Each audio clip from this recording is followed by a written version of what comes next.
That music always gets me pumped up. Hey, everybody. Welcome to this Facebook Live. It is February 24th, 2023. Thank you for joining us today. Let us know where you're joining us from. We'd love to see that in the comments section. All righty. I'm taking a look here. Fantastic. And again, we are live here. And we have a really special guest. John Cullicott actually joined us a couple of weeks ago, and we talked a little bit about tea, and the response was just overwhelming. Wow, that was so informative. Who is this John guy, and how does he know so much about tea? And so we're going to do a little follow-up on that one. So today's Facebook Live is really, it's not coffee talk. It's tea talk 101 with John.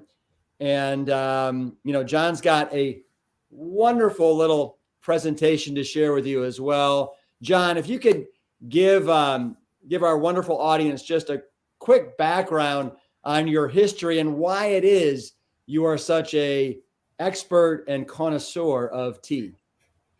Yeah, thanks, Rip. Always great to chat with you, and always great to share some knowledge. My experience with tea comes from basically 20 years in the tea industry.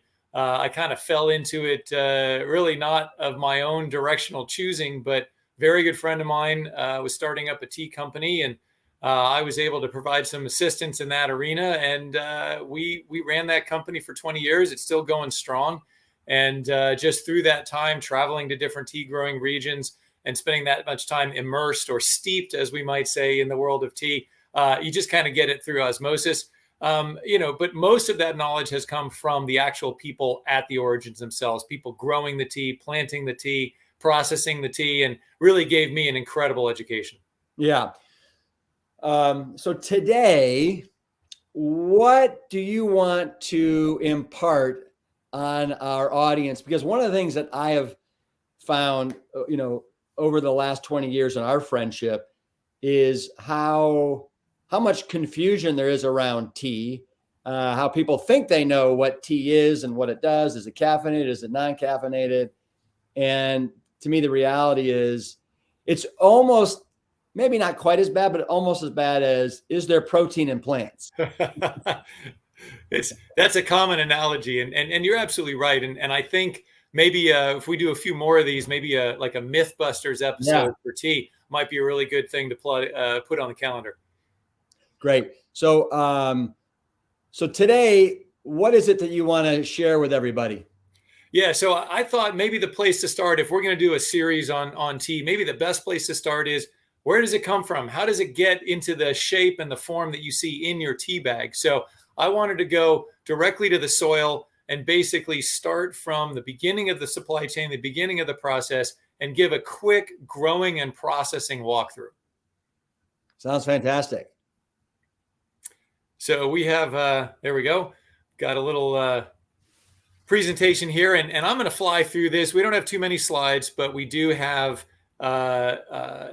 enough to give a quick overview. And so I'm going to move through it very quickly here. And John, so we're going to whet your appetite. And as John is going through this deck, please write down any questions that you have, put them in the chat room, and then we'll spend like 10 minutes at the very, very end answering those. Yeah, that sounds great. So this is now this presentation, of course, there are different types of tea. This presentation is all going to be about orthodox black tea processing.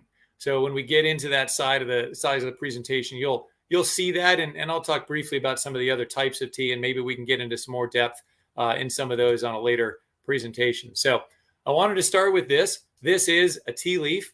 Many people have been drinking tea their whole life and have never actually seen what a tea leaf looks like when it's outside of a tea bag or before it actually gets put into a tea bag. So this is a tea leaf, and this is what we call in the industry a first flush, or at least in Sri Lanka. Interestingly, the tea industry is so old that many different countries have grown up with their own vernacular. So oftentimes terminology is shared between countries, but they actually mean very different things. Like, for example, in Sri Lanka, a first flush refers to what you're looking at here, which is harvesting just the bud and the first 2 leaves. In India, which is as close as 60 miles away from Sri Lanka at its closest point, first flush actually refers to the time in the calendar year that you're actually doing your harvest. So that's kind of an interesting part about the industry. It's so old and has so much history grown up within their own local regions for producing tea. So first, I guess, tea tidbit that might be part of the myth busting. All tea everywhere in the world is exactly the same species of plant. So this is Camellia sinensis. And so whether it's black tea or white tea or oolong tea, it's all exactly the same leaf from exactly the same species of plant. So the difference comes in the processing, and that's what we're going to get to in just a minute here. So the tour basically starts at the tea nursery. This is where the new tea plants are grown. So back in the day, most tea bushes were started from seeds, the way we would plant most plants today. However, the tea industry has recognized that certain plants over the course of time had certain characteristics that were desirable. For example, maybe they produced a higher yield off of a single tea bush, or maybe they were more drought tolerant. So what they've done is they've identified these characteristics and identified those certain bushes. And so they'll take clippings off of those bushes. So if you see up here in the top right, this is actually a clipping. And what someone has done there is cut the stem right above that little bud that turns into a whole new tea plant. And then in the top left, you'll see that gets planted in a little cylinder of soil and will start to bud and start to grow. And then down in the center here, you see a larger section of the nursery where you just see rows and rows and rows of these brand new little tea plants. So when it's planted in the field, so a tea tree actually, so believe it or not, a tea bush is pruned to maintain a certain height. If you left the tree alone, it would actually grow to be about 40 feet tall. So this is something that's interesting. Most people don't understand or don't know that it's an actual tree, and we keep it pruned so that it's harvestable by a human being. So in this picture, you see a field that's just recently been pruned. And so this tree, this tea bush, can live to be well over 100 years old. But in order to keep the leaves to be producing at a high quality with wonderful flavor, every 5 years or so, they'll go through the field and they'll really prune everything back and let the bush regenerate. And what a larger tea estate would do is rotate certain sections of the estate and only prune certain parts at a time, so the whole estate is still producing year over year. So they only get haircuts once every 5 years? Yeah. So I know you and I are a little different, but must be nice. It's good for the bushes. And so here's a great side shot of what a mature tea bush will look like. These bushes are probably around 70 years old, and you can see the diameter of the trunks there compared to the height of the bushes. So they literally are trees, and they're pruned down like bonsais. But they're wonderful, have a lot of longevity as long as they're cared for properly. I can't believe how thick the kind of the base of them are. A lot thicker than I would have thought. Yeah. That's why I like showing this slide to people is you see the tops of bushes a lot of times with these delicate leaves, and you don't realize the stout trunk that's underneath. So all of our tea here at PlantStrong comes from Sri Lanka. And in Sri Lanka, every single leaf is harvested by hand. So this is a very traditional way of harvesting. And this is showing a tea plucker. And just to point out, all of the pluckers in Sri Lanka are women. From what I'm told is the men just simply don't have the patience for it and don't do as good of a job. So wonderfully, the women do a fantastic job. The men actually do have good jobs in the tea fields as well. They're doing a lot of the pruning. They're doing a lot of the planting. But we reserve the really important jobs, the plucking, exclusively for the women. And you can see here, this woman has a traditional style tea basket that she's actually wearing on a strap over her head. And it's kind of a bamboo basket you can see off on the right side of the image. And so she'll harvest the tea and then just throw it into the basket as she's moving through the rows of tea. So at what weight does she decide that she takes it in and dumps it? Yeah, that's a great question. So we basically set up mobile weighing stations. And so every plucker in Sri Lanka, all the pluckers are paid a standard wage, but they also get an additional bonus based on the amount of kilos of tea that they harvest.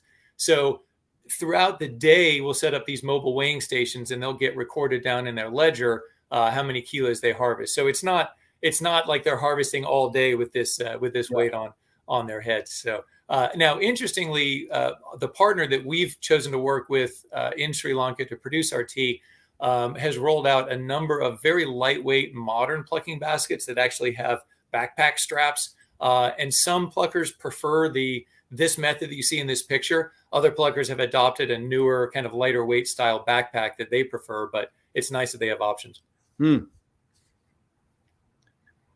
So after the tea is harvested in the fields, it will actually be brought to a tea factory. And so another tidbit is that most of the tea in the world, and in Sri Lanka itself, it's about 70% of the tea, is grown by what we call small holders. So these are small individual family farms. They might own 1 acre or 2 acres of tea, all the way up to maybe about 5 acres. And so they're harvesting their tea leaves. In Sri Lanka, we can harvest 365 days a year. And so what they'll do is, instead of having to do the processing themselves, which does require some equipment, they will then sell their leaf to a local processing factory. So this is a good example of one of those factories where the leaf will get collected on a daily basis. This factory particularly is purchasing from about 3,000 individual family farmers. So it's a great way to support family farming within the country. And so it'll come to these tea factories, most of which in Sri Lanka were built in the mid to late 1800s and early 1900s. So they're very stout kind of granite structures. And a lot of the equipment still is over 100 years old too, because the processing just simply hasn't changed in that amount of time. Wow. That's probably one of the few industries where the technology has not advanced. Right. Yeah, this is nothing's changed. And you'll see why in a second, because it's a very simple process to turn that green tea leaf that you saw coming off the bush into what you see in the tea bag. So the first step in that is withering. So when the tea comes out of the fields, it'll be laid out into these large troughs for withering. And what that means is we are reducing the moisture content in the leaf. On the bottom right, you can see this is just a fan that's blowing ambient air underneath those troughs. And the bottom of the trough is a mesh screen. And that air gets forced up through the tea leaves. If you hold your hand over the top of that trough, it feels like an air hockey table. There's little jets of air that are shooting up, and it's reducing the moisture content in the tea. And it takes about 8 hours. Of course, it depends on whether it's raining that day or what the temperature is, but approximately 8 hours to get that leaf reduced in moisture. Typically in different teas, different regions are different, but about 55% moisture content is when the withering process is complete. And the reason we do that is to allow that leaf to get a little bit more supple. If you take a fresh leaf off a bush, and you can do this right in your own backyard, take a leaf off a tree. If you fold it in half, a lot of times it'll snap and crack and break. What we want is, when we're rolling these tea leaves and getting them ready for processing, we want them to be a little more supple so that they can take a roll, or they can handle the process without being broken. Mm-hmm.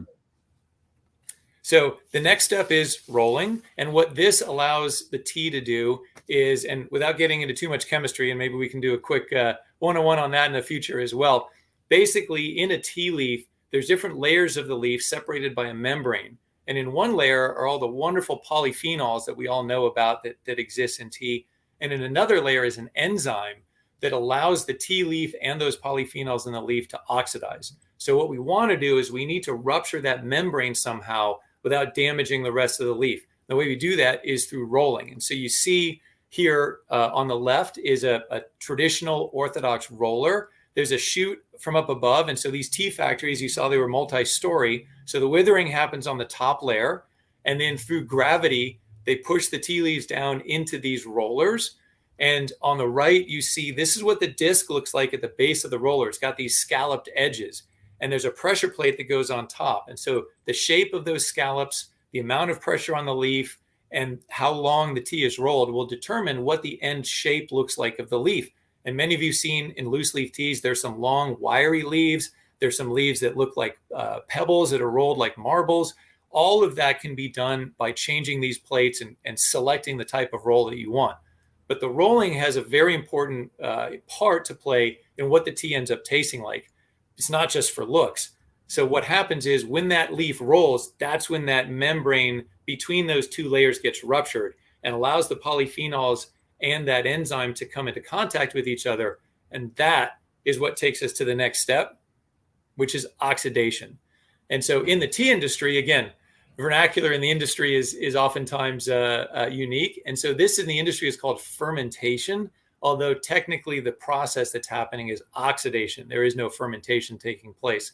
So what happens is now that you've got those polyphenols all mixed in with that wonderful enzyme, the oxygen in the air is the third component to this recipe, and it will actually oxidize the tea leaf and it will turn from green to black.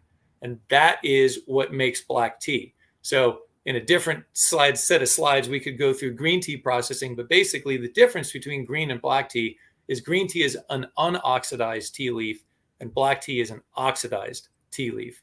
So this is black tea manufacturing. So you see these oxidation tables where the tea will typically spend maybe about 3 hours during that process, turning from green to black. So can you go back to that slide? Yeah. So is there any tea leaves on there? I can't tell what that is. So this is actually a very small tea leaf, what you might see in a traditional tea bag, like a paper tea bag. So these are very fine particles. You're not seeing those larger leaves in this particular photo, but it's done exactly the same way. And so that's a good point, Rip, that you bring up, which is these are very small tea leaves. A lot of people think of loose leaf teas, these wonderful long leaves that you might get in a loose leaf setting, and people think in tea bags these smaller leaves.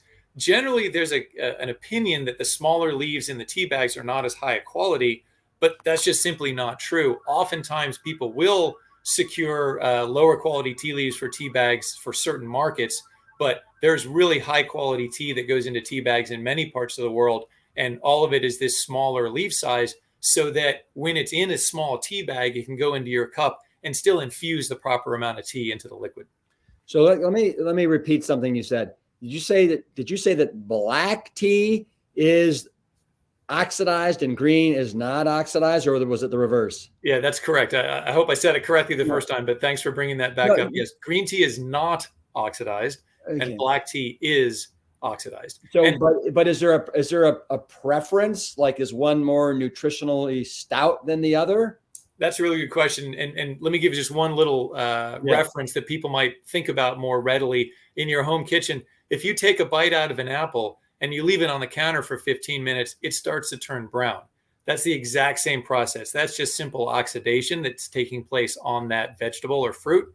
And the same thing happens here. So to answer your question, nutritional benefits, of course, there's a lot of opinions out there, and this might be a good myth busting item to write down. But the polyphenols in green tea are unoxidized polyphenols. The polyphenols in black tea are oxidized polyphenols. So yes, they are different polyphenols. However, they're all antioxidants. They're all extremely healthy for you. And I tend to, kind of turn the question around and say, well, people say, is green tea or black tea better for you? Well, I say, well, is vitamin A or vitamin E better for you? And the answer is there's no one that's better than the other. They are different, but they both have tremendous health properties they can impart to the tea drinker. Fantastic information. Love it. There you go. So I say the best tea to drink is the one you'll drink the most of. Good. And then the last step in the process is drying. So after it oxidizes to the proper level, then it goes through a drying process that will deactivate that enzyme, which is actually the secret to making green tea. Believe it or not, there's an extra step to making green tea than there is to black tea, even though it's not oxidized, because what you have to do is deactivate that enzyme. And the way to do that is simply just through heat. There's a couple of different methods to do that. But at this last step in black tea manufacturing, they will put it through a dryer. That temperature will deactivate that enzyme, so no further oxidation will take place. But also it will dry it to a level that will allow it to be shelf stable. You can then pack it into tea bags and it'll sit on your shelf if it's packaged properly for well over a year. The technically there's one other step after this, which is a sorting step. And so after it comes out of the dryer, you do generally across the production run will have most of the leaves being the same size. But of course, during the process, there's going to be some leaves that'll break and some leaves that maybe are a little bit longer than others. So there's a sorting step that happens after the drying step that will sort it into size. So whenever you see tea, whether it's loose leaf or tea bags, you will notice that across the board, all the leaves are approximately the same size in that tea bag or in that loose leaf sachet. And it will, it's because of this sorting step. Got it. And so just as a quick summary here, if you look from left to right, these are all the processes involved in making tea. So on the far left, you have the fresh green leaves that came straight off the bush. To the second from left is a withered tea leaf. So it's still kind of the long, still looks very green, but it's a little bit, like I said, a little more rubbery. To be able to go into that next step, which is rolling.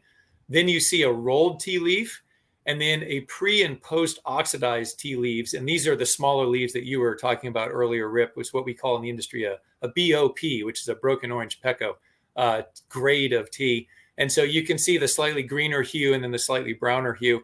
And then the second from right, which is that pile of tea leaves there, has been dried. So it's a little bit darker still. And then, of course, the last item is a cup of tea. So it's literally from bush to cup. This is it. It's just time, temperature, and pressure. There's absolutely no chemicals involved. There's no additives involved. Tea leaves are pure, straight from the bush, unadulterated goodness. Wow. I love it. So are you free right now to take some questions? That would be great. So I'll start. This is Sky Ambrose, and she wants to know, or he, I'm not sure which. What is white tea? Okay. White tea, that's a great question. So white tea is another type of tea that people talk about. It is also from Camellia sinensis. It is also straight off of this same tea bush. But what white tea actually is, I'm going to go, let's see. I'm going to go back to that second slide and show you just real quick, if we could put that up. Okay. So when I said we do a first flush in Sri Lanka, that's the bud and the first two leaves. So right in the center there is what we would call the bud. And now this is not a bud that turns into a flower. This is actually a bud that turns into a leaf. So what we harvest to make white tea, and really, again, in Sri Lanka, it's called a silver tip. In China, it's called a silver needle. Different people, different places call it different things. In America, we tend to use the term white tea. And there's different categories and grades, but essentially what it is a very immature tea leaf, maybe even a leaf that is not completely unfolded into a leaf yet. And it's typically plucked and then sun-dried. There's no processing done to it whatsoever, but it's so immature, it hasn't really developed the compounds that allows it to do that full oxidation, so it doesn't really turn brown. It does have a slightly higher percentage of antioxidants in it. It does have a slightly lower percentage of caffeine, but these are all kind of small percentages. If you like white tea, I say drink it. If you prefer black or green, that's good too. Okay. Judy Lynn wants to know, John, wondering what the tea bags that you guys, have are made of. I'm glad you asked that. So this, I've got one here in my hand. This is a Plant Strong tea bag. This happens to be our Plant Strong breakfast. So these tea bags are made out of corn. So this is a plant-based material, 100%. Not only this mesh material here, but the string itself. And so the string is cotton and the tag is paper. The backing on the tag is made of that same cornstarch material. So this entire bag is curbside compostable, which is a wonderful way to help protect the environment and not introduce any sort of nylon or petroleum products into your diet. So you said that's the Plant Strong breakfast. That then is our black tea, correct? It is. This is our black tea. So it's an English breakfast. English breakfast is kind of a flavor profile of tea. And so we've taken that little spin and done a Plant Strong breakfast. But it is 100% black tea. That's correct. Right. And so that is the oxidized leaves. You're getting it. That's right. 100%. Right. Great. Okay. Let's, so this is just a nice comment from Alicia B. I just realized that monkey picked tea must be what is used with 40-foot mature trees. Fascinating presentation. Yeah, thank you very much. And that's exactly right. So there is definitely those trees that have not been pruned. It's hard for people to get up there and pick those, and that's exactly what they do. They use monkeys for that purpose. Trucker Steve, if I remember correctly, Trucker Steve lost like 120 pounds following the Plant Strong program. But he has a question: how many tea leaves go into one tea bag? Well, it's our tea bags contain 3 grams of tea. Okay. And so the general rule of thumb is that dried, finished, processed tea leaves that you see in a tea bag like this, it's a 4-to-1 ratio. So for every 4 pounds of green leaf that you harvest out of the field, you can produce about 1 pound of finished tea. So we have 3 grams. So it took about 12 grams of tea. So it's a lot of tea leaves, actually. If you look at the bag, it's more than what you would think. But and when you steep it, that's a fun thing to do. After you steep one of these tea bags, you can kind of cut it open, and you can see some of the leaves that have started to unfurl, and you get kind of an idea of what the leaf actually looked like before it was processed. Yeah. So Trucker Steve corrected me. It's 170 pounds, not 120. Wow! Congratulations, Trucker Steve. That's huge. My bad. Trucker Steve, we'll have to have you on a Facebook Live. Best, let's get Trucker Steve's info and do that. This is from Mike Judy. How do we know when a tea bad is toxic? A tea, I don't know what that means exactly. Do you, John? Oh, I don't know. Maybe a tea bag. Maybe that's just a typo, and or tea is bad or toxic. So, I mean, here's the thing. I always encourage people to know the origin of their teas. Most countries that produce tea are very, very good at following the rules and keeping things clean. So the tea itself, for example, we get all of our tea from Sri Lanka. Oh yeah, there you go, tea bag. So switching to the bag. So really, I would just confirm what the material is. Toxicity is a little bit, kind of hard to talk about. Most tea bags are made out of some sort of paper material. You see a lot of these types of what we in the industry call a pyramid bag or a sachet, and because it kind of sits like a pyramid shape there. Many of them are made out of nylon, but there's different schools of thought about whether it's imparting anything negative when you're using that to steep the tea or not. But in general, when we go with something like this that is plant-based, we feel pretty good about it. Yeah. So John, I'm just trying to figure out where to go to next. So Alicia B says, so white tea would be like the broccoli sprouts of the tea world. Is that an accurate analogy? That's a great way to talk about it. It just like a broccoli sprout is an immature broccoli plant, a white tea. Now, a lot of times we take some liberty. Not we at Plant Strong, but the industry, and can take a little bit of marketing liberty. A true white tea, a true silver tip or silver needle, I would agree 100% with that. A lot of times white teas that are out in the market are just unoxidized teas that would probably be categorized mostly as green tea. And to give you an idea of why I think that is that, for example, in Sri Lanka, white tea or silver tips in Sri Lanka can easily go for $800 a kilo.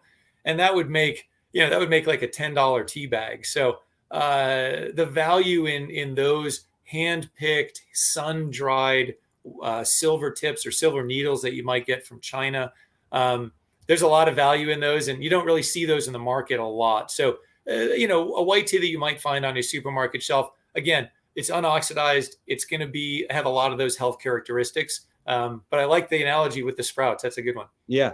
So MJ, is there an ideal steeping temperature and time? Yes.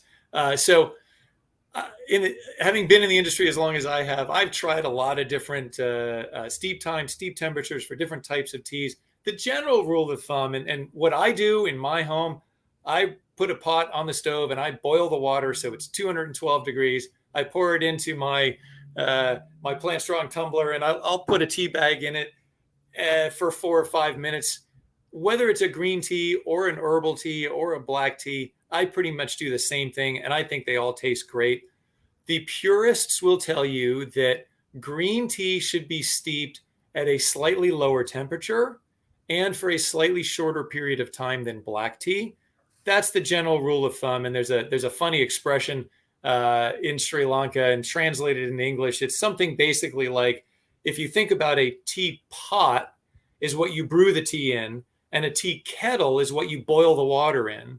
The rule is, for black tea, you bring the pot to the kettle, meaning the kettle's still really hot. For green tea, you bring the kettle to the pot.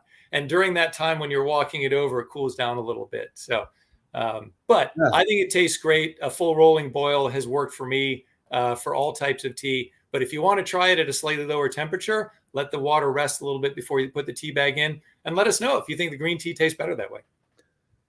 John, this is from Mike Judy again. What is the most healthy way to drink tea, sweet or non-sweet? Well, at Plant Strong, we believe you shouldn't be drinking calories. So I would say an unsweetened tea. And what I really feel, especially here in America, there's a lot of sweet tea being consumed, especially in the South. But I find that most people are putting sugar in their tea, not because they really want it that sweet, but because they need to mask the acidic bitterness that you generally find with a lot of teas. So one of the great things about doing a hand plucked tea that we use here in Plant Strong for our teas is that a hand plucked tea is a very young tea leaf. And so it hasn't actually had the time on the bush to develop those compounds that end up tasting bitter in your cup. So we find with our teas, and this is something that I've noticed with hand plucked teas, really from any part of the world, is that people will drink their first hand plucked tea compared to a machine harvested tea and go, wow, this is great. I don't need sugar. So that's the way I drink my tea is just black. But again, I think if there's whatever is allowing you to drink more tea and get those wonderful antioxidants into your system, I think is a good way.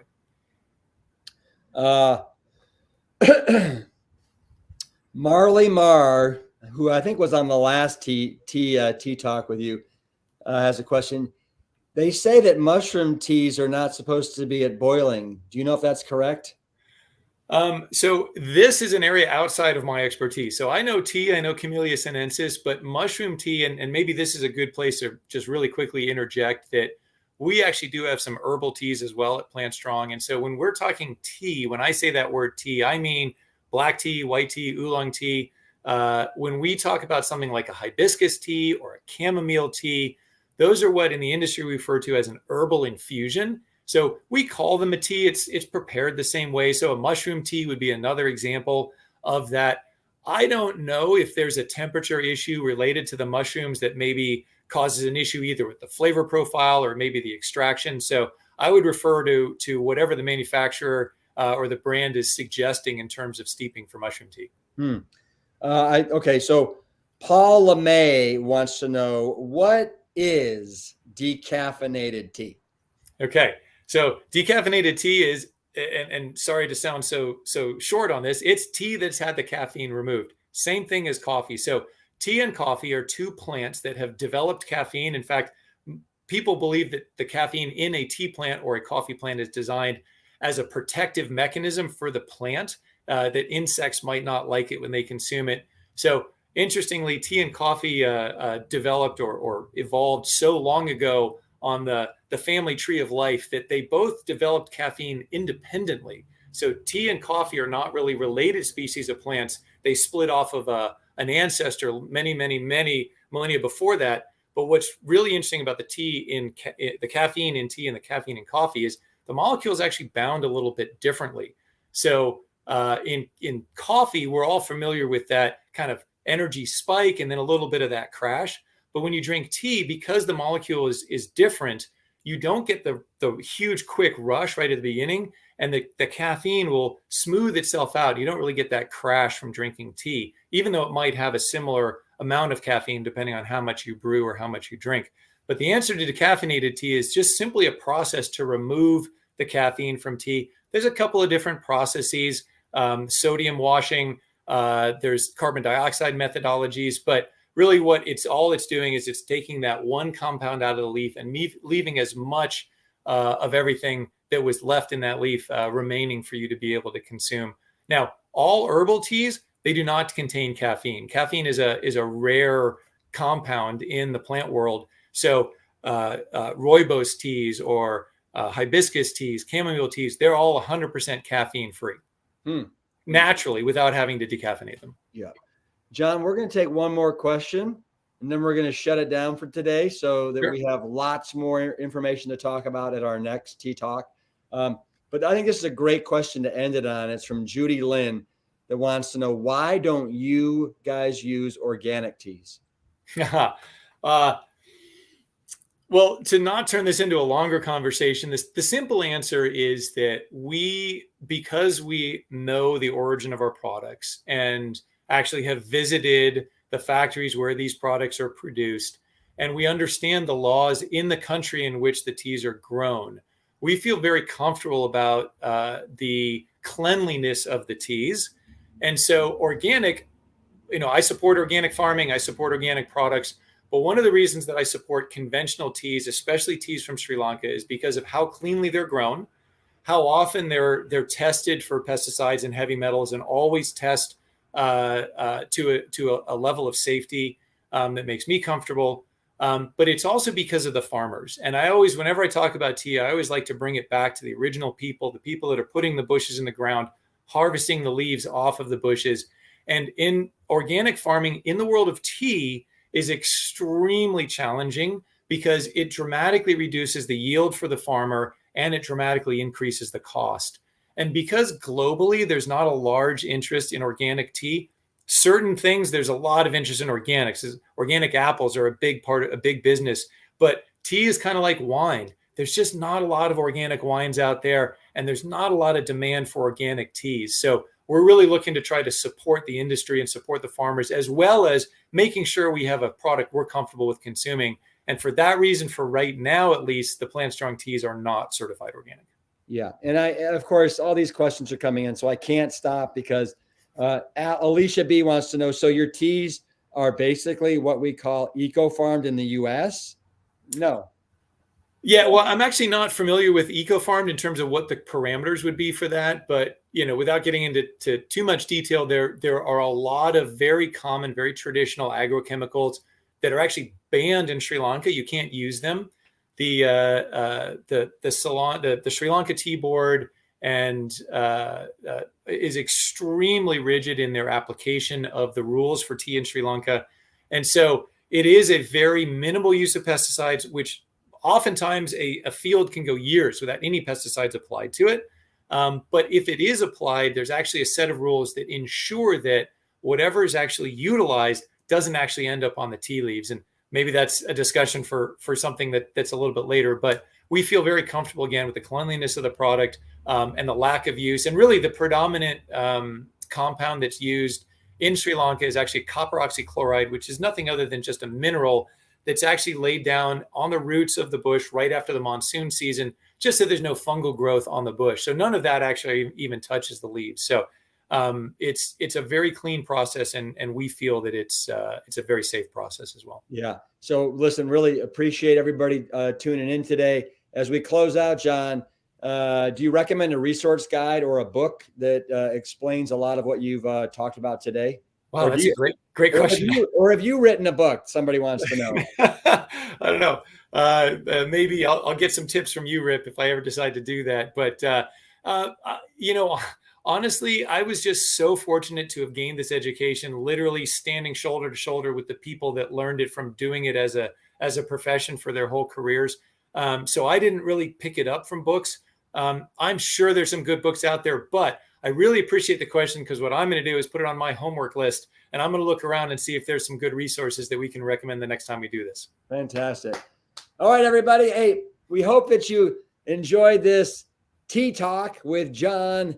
I know I sure did. And I hope you all have a fantastic weekend, and always keep it plant strong.